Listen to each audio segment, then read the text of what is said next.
What is up, guys, and welcome back to another diecast review. I am your host for all of them on this channel, I guess.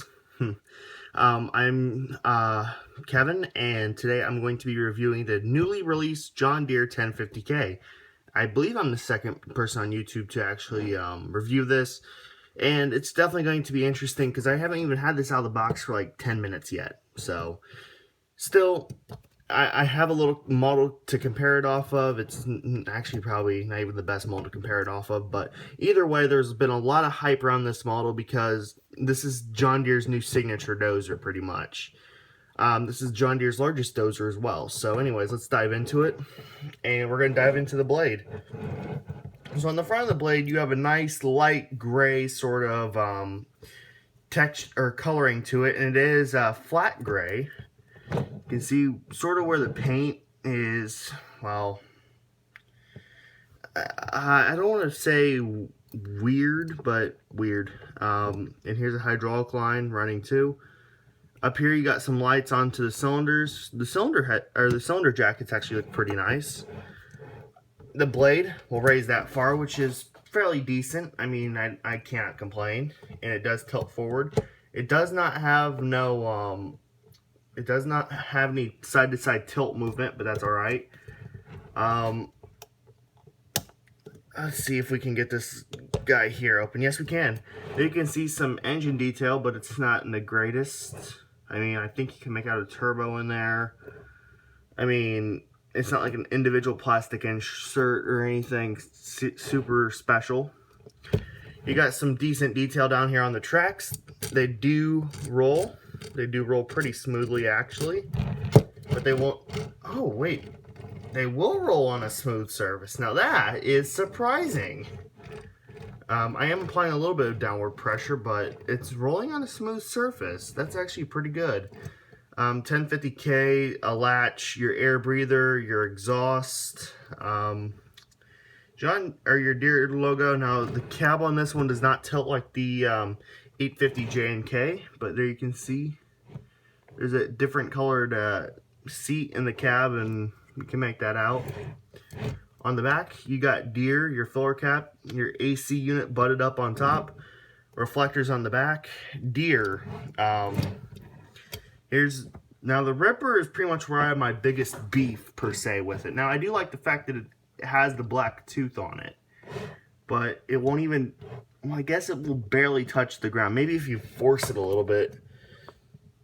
Nope, but it does go in, I guess. But it just scrapes the ground, and that's as far as it goes up. The only reason that I would leave this Ripper on there is because it actually, I believe, would look better with the Ripper compared to some other dozer models. And again, the tracks actually move on a smooth surface. Now, that is surprising to me. Anyways, over here you got another Deere logo, the silver hatch. You got what appears to be a radio antenna or whatever on top. Antennae, or I believe that'd be plural. And here's the latch to get it open. There we go. You can see the engine side, the vent. Some nice photo etch, I will say.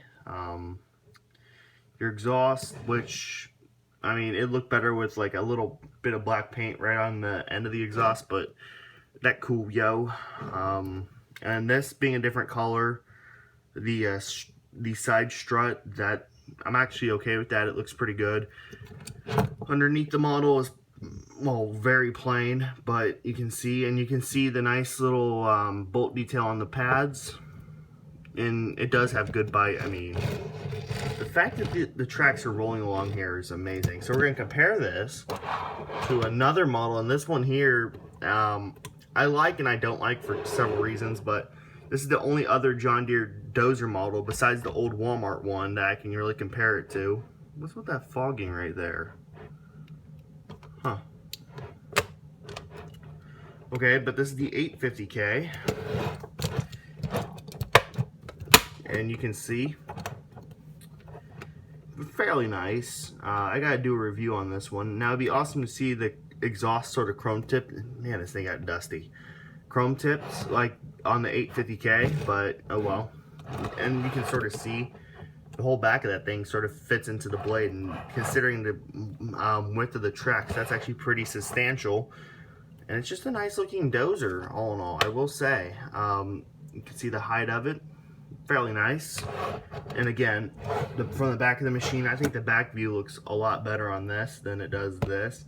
This one actually sort of has a lighter yellow tint to it, almost. I don't know why, but the old Komatsu dozers come to mind for some reason, but anyways, you can see, and this is what I don't like about this dozer here, is the look from the back on the tracks, but the review is not about this dozer.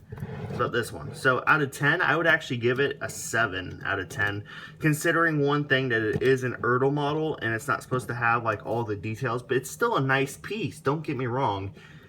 The only downfall with this model is this ripper. This thing here sucks. But however, the flat black tooth on it kind of makes up for it, but whatever. So anyways, guys, that's it for my review. Thanks for watching. As always, peace out.